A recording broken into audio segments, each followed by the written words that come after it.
Grabe, ang daming laman.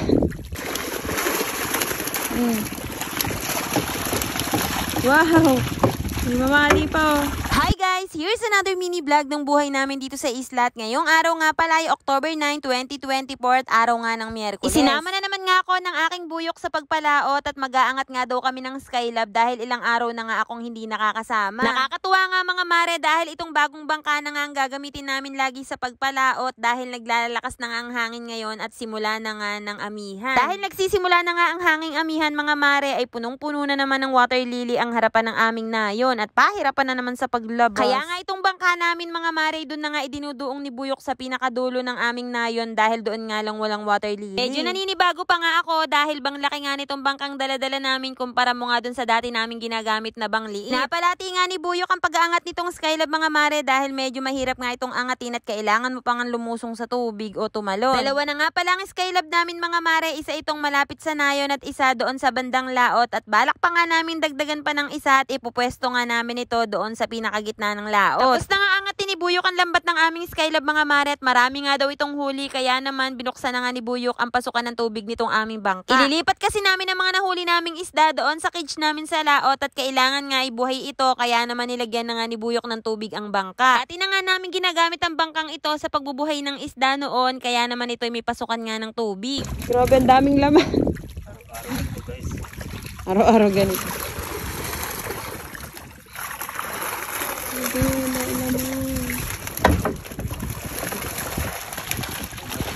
Wow!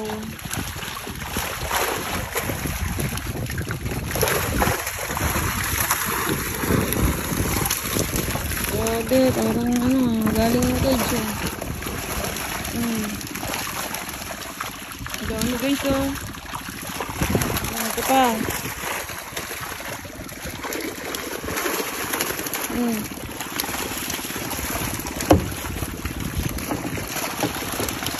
Wow! May mamali pa oh. Guys, tinan yun, dait ang laman.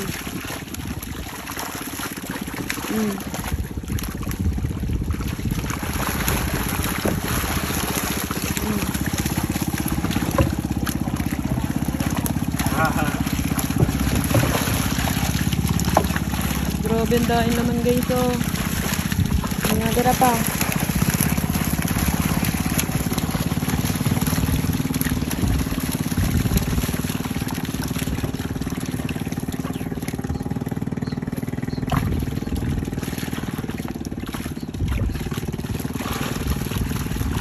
Guys, halo-halo.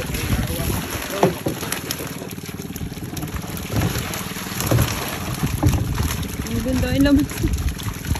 Kasama yung batukot. Hindi, wala na. Iwan mo na yung kandulo. Ayan. Taray na, taray. Ayan. Guys, puro video.